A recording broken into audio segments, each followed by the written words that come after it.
Bismillahirrahmanirrahim. Elhamdülillahi Rabbil alemin. Vessalatu vesselamu ala eşrafil mursalin. Ve ala alihi ve ashabihi ecma'in. Amma ba'd. Esselamu aleyküm ve rahmetullahi teala ve berekatuh. Bismillahirrahmanirrahim. Nafs tarbiyasi, tazkiyatun nafs darslaridan birodarlar, as-siqa, ishonch martabasini o'qiyotgan edik, davom etamiz. Agar sen Muhammad Mustafa sallallohu alayhi vasallamning so'zlari ham Allohning vahiysi ekanligiga aniq ishonsang, u zot hech qachon havodan olib gapirmasligingga iymoning komil bo'lsa, hamma narsa Allohning qo'lida ekanligiga shubhang bo'lmasa, din, islom, Qur'on Alloh taoloning ta'limoti ekaniga aniq iymoning bor bo'lsa, payg'ambaringni aytganini qil. Endi qarangda, masalan, ishongan odamingizga topshirasiz ishingizni. Masalan, qimmatbaho bir apparatingiz buzilib qoldi, jihoz. Qimmat apparat. Nima qilasiz? Birinchi duch kelgan odamga olib borib turib topshirib qo'yasizmi, "Meni tuzatib ber" deb? Ha, yo'q. Buzilib qolsa so'raysiz, kimga olib boray, qayerda tuzatadi? Ha, 3-4 ustaxona bor. So'raysiz, qaysinisi eng kuchligi? Qaysinisi omonatdori? Qarang, pulingizga olgan jihozingizni topshirgani ishonchli odam qidiryapsiz. Endi eng ishonchli bu Alloh taoloning o'zi emasmi? Eng ishonchli inson Muhammad Mustafa sallallohu alayhi vasallam emasmi? Alloh va rasuliga bo'lgan ishonchingizga qarab amal qilasiz hayotda. Masalan, birov bilan sherikchilik, tijorat qilmoqchisan. Sherikchilik biznes qilmoqchisan. Ahmad, chap qo'liga katta pulni berib qo'rasanmi? Ha, yo'q. So'rab surishtirasan, qanaqa odam? Birov bilan avval ishlaganmi? Qo'li egri emasmi? Demak, odamlarni o'zaro qilayotgan muomalalarda ham asos bu ishonch bo'ladi. Ishingizni qachon Allohga topshirasiz? Qachoniki tamomiy ishonsangiz. Qachoniki uni rahmati, hikmatiga to'liq ishonganingizdan keyin. Aytasizki, "Ey Robbim, ishimni o'zingga topshirdim. O'zing tanlab ber. O'zing ixtiyor qilib ber. Tavakkal. Parvardigor, o'zingga bo'lgan muhabbatni menga eng sevimli narsa qilgin. Taqdiringdan rozi qilgin. Toki kelmayotgan narsani tezroq bergin demay. Kelmayotgan, sen bermayotgan narsani tezroq bergin deb so'ramasdan kunimga rozi qilgin. Yoki tezlashtirib qo'ygan narsani kechiktirishni xohlamay. Ustimga bergan narsani rozilik bilan qabul qiladiganlardan qilgin. Nimaga bu narsani menga berding? Ey Xudo, qaysi qilgan gunohim uchun? Ey Xudo, senga nima yozuvdim? Qaysi qilgan gunohim uchun? Oho! Siz top-toza odam edingiz-da. Siz hech ham gunohingiz yo'q edi. Siz bunaqa kunga nima emas edingiz?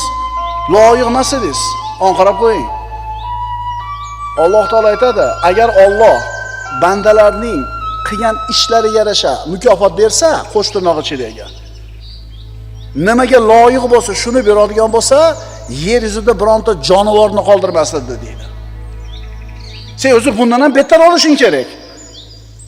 Alloh taolo senga 10 ta, 100 ta qilgan gunohingni bittasiga jazo berib, qolgan 99 tasini o'chirib tashlayapti.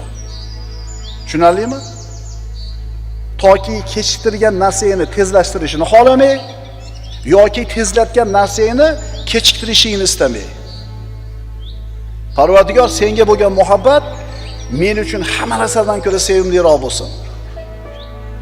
Meni qazoi qadaringga rozi bandalar qatoriga kiritib qo'ygin.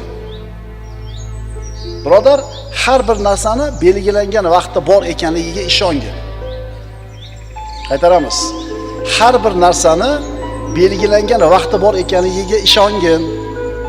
Chunki ana shu senga kelish kerak bo'lgan vaqti bo'lmay turib, sen shu narsaga loyiq bo'lmasdan turib shu narsani talab qilaversang, o'sha talab qilayotgan narsangdan mahrum bo'lishlik seni jazoing bo'ladi. Man talaba shay'an qabla awanihi uqiba bi hirmanihi. Yoshlar, kim bir narsani hali uning vaqti bo'lmasdan turib talab qilsa, kim bir narsani vaqti bo'lmasdan turib talab qilsa, shu narsadan mahrum bo'lishlik bilan jazolanadi. Yosh turib mashhurlikni istamanglar. Yosh turib katta pulni quvmanglar. Yosh bo'lib turib katta mansabni qidirmanglar, chunki loyiq bo'lgan kuningiz Alloh taolo mansabni ham, mashhurlikni ham, pulni ham beradi, o'zi xohlagan kunda. O'shuning uchun shoshmaslik kerak, birodarlar. Bilasizlarmi? Baxt nima desa, rozilik deyiladi. O saodat darslarida o'tganmiz. Baxt rozilik. Hayotidan, kunidan rozi bo'lgan insongina baxtli bo'ladi. Allohga bo'lgan ishonching sening iymoningning belgisidir. Allohga bo'lgan ishonching seni iymoningning belgisidir. Iymon bilan ishonch bir-biriga bog'liq narsa bo'ladi. Iymoningiz ziyoda bo'lgan sari, iymoningiz kuchaygani sari ishonchingiz ham kuchayib boradi. Shuning uchun bitta problemaga kirib qolsangiz aytingki, Parvardigor, shu kunni menga taqdir qilsan, roziman.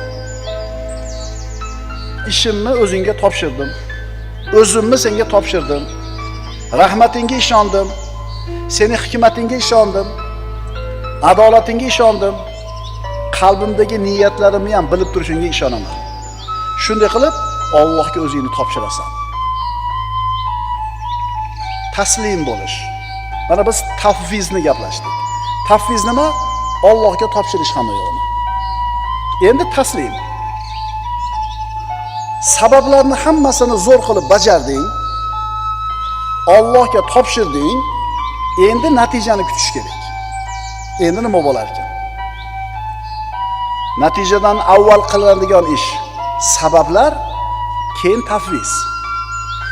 Natija ma'lum bo'lgandan keyingi amalchi endi taslim. Ikkisi ham zarur, ikkisi ham muhim. Natijadan avval sabablarni qilamiz, Allohga topshiramiz. Endi natija bo'lgandan keyin qanaqa bo'lsa ham nima bo'lamiz? Xo'p deb taslim bo'lamiz. Tafvizingiz ham, Allohga topshirishingiz ham ishonch bilan bo'lish kerak. Taslim bo'lishingiz ham ishonch bilan bo'lish kerak. Tafviz va taslim tavakkulning asosi. Tavakkal Allohga deysiz-a? Nima degani? Ishimni Allohga topshirdim, keyin nima bo'lsa roziman degani. Tavakkul Allohning rejasi va hikmatiga to'liq ishongan holda hamma narsani uni o'ziga topshirish. Tavakkul sabablarni zo'r qilib bajarib, keyin ishlarning natijasini g'am qilmaslik. Nimaga o'xshaydi? Baliq tutgani borganmisiz qarmoq bilan? Katta baliq tutib kelaman. Bugun zo'r tutib kelaman, bir paqir baliq tutib kelaman, bola chaqam bilan yeyman deb yaxshi niyat bilan chiqdingiz. Qarmoqni yasini oldingiz. Ilonchilikni oldingiz, kukuruzni oldingiz, xamirni oldingiz. Yana nima ilinadi baliq chiqishi uchun? Hammasini oldingiz. Paqirni oldingiz, ildingiz, boyagi ilonchiligingizni ignaga solib tashladingiz. Endi bu yog'i tavakkul. Chiqsa ham alhamdulillahi robbil alamin, chiqmasa ham.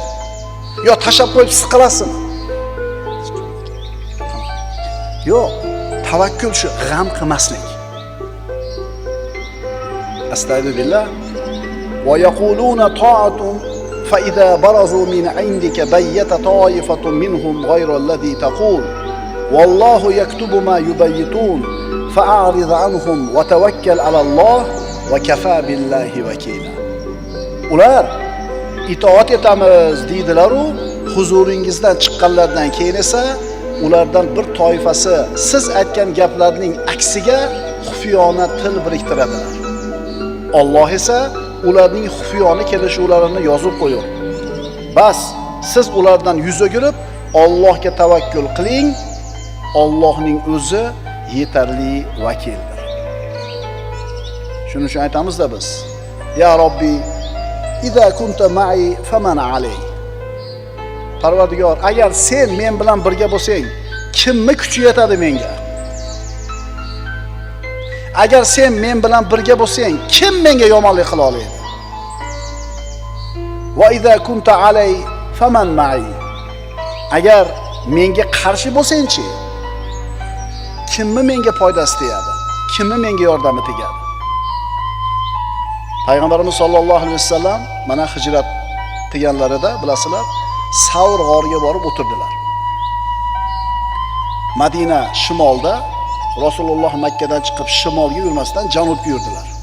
Toki sabablarni qildilar. Juda ko'p sabablarni qildilar. Xabarni maxfiy qildilar. O'rniga Ali ibn Abi Talibni o'tkazib ketdilar. Abu Bakrning uyiga borgan yuzini to'sib bordi, birov ko'rib qolmasin deb. Shimolga yurishdi, o'rniga janubga yurdilar. Ana shu tuyalarni izini yopish uchun qo'ylarni haydab ketishdi. Qarang, 10 dan ortiqroq sababini qildi Rasululloh. Lekin bu sabablarning bittasi ham foyda bermadi. Abu Bakr Siddiq bilan payg'ambarimiz g'orda shuncha sabablarni qilib o'tirsa ham, Qurayshning isquvonlari ana shu izlarni eplab topib g'orda oldiga borishdi. Ko'ryapsizmi? Sabab hech narsa emas ekanmi? Bitta emas, 10 ga yaqin sabab qilindi. Bittasi ham foyda qilmadimi? G'or ichida o'tirishar ekan, mushriklarning oyog'ini Abu Bakr Siddiq ko'rib turar edi. Shunda yig'ladi. Nabiy sallallohu alayhi vasallam: "Ey Abu Bakr, nimaga yig'layapsiz?" "Ya Rasululloh, hozir engishib shunday g'orning ichiga qarasa, ko'rib qolishar edi. Xavotir oldi, qo'rqdi."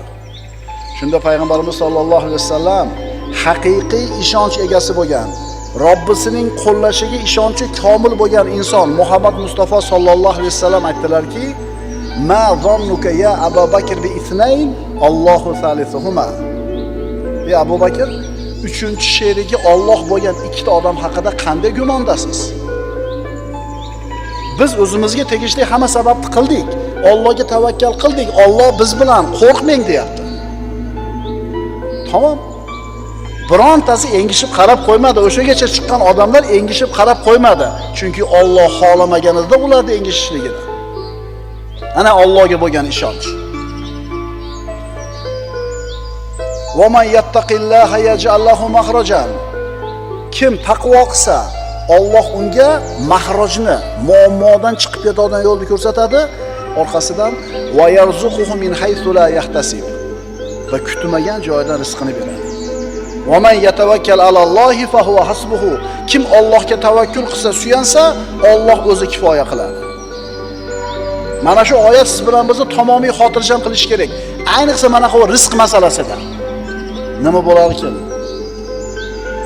Yerda qimmatlaganini qarab, uchastkalarni. Narx-navoda ko'tarilayotganini qara. Buni qilib bir qachon to'y qilib, qachon bolalarni uy-joy qilar ekanman. Beringizni sindirib yuboradi mana shu o'ylar. Lekin bu oyatga bo'lgan ishonch qani?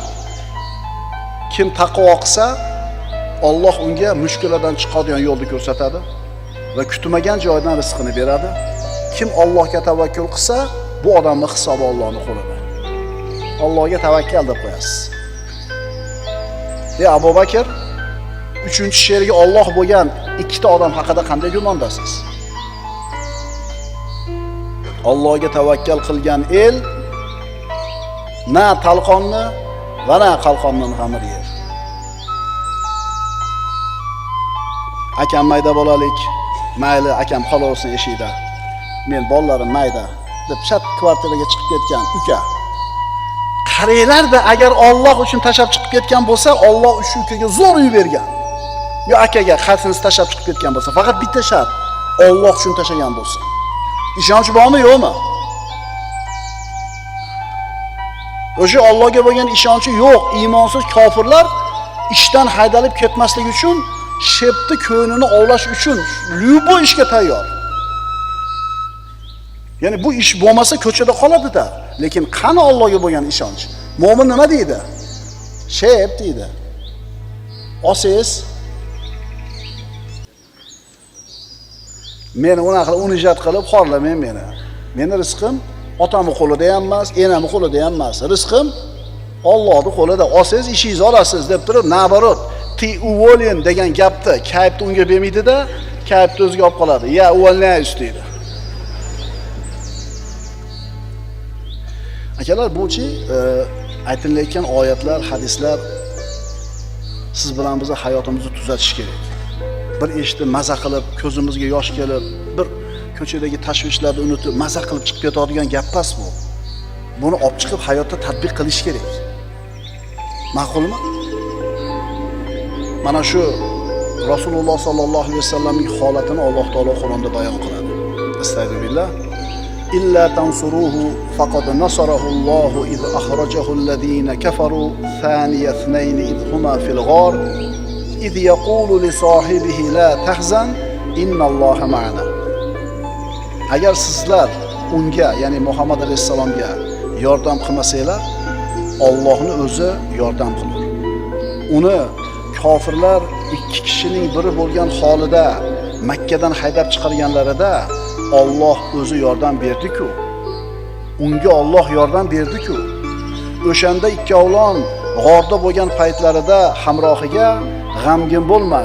Shubhasiz Alloh biz bilan birgadir der ekan, Alloh uning ustiga xotirjamlik tushirdi va uni sizlar ko'rmagan lashkar, ya'ni farishtalar bilan qo'llab-quvvatladi hamda kofir bo'lgan kimsalarning so'zlarini tuban qilib qo'ydi. Allohning so'zigina yuksak so'zdir. Alloh qudratli, hikmatli. Sabablarni zo'r qildilar. Allohga tavakkal qildilar, g'orga kirib o'tirdilar. U yog'i kim ishi? Payg'ambarimiz sollallohu alayhi vasallamning quyidagi hadisiga quloq tutamiz. Inna min zafil yaqini an turdi nasa bi sohatillah. Allohning noroziligiga sabab bo'ladigan amal bilan odamlarni xursand qilishga urinish ishonchning zaifligidandir. Diqqat qilinglar. Allohning noroziligiga sabab bo'ladigan amallar bilan odamlarni xursand qilishga urinish ishonchning zaifligidandir. Wa antahmadahum ala rizqillahi ta'ala. Allohning rizqini bandalardan deb bilib, ularga shukr qilish ham ishonchning zaifligidandir. Va antazummahum ala ma lam yu'tika Alloh. Senga bermagan narsasi uchun bandalarni ayblashing ham ishonchning zaifligidandir. Inna rizqallohi la yajurruhu ilayka hirsu harisin va la yarudduhu karahiyatu karihin. Albatta, Allohning beradigan rizqini harisning harisligi tezlashtira olmaydi. Yomon ko'ruvchining yomon ko'rishi ham uni qaytara olmaydi. Alloh yozgan bo'lsa, butun dunyo qarshi bo'lsa ham keladi shu narsa.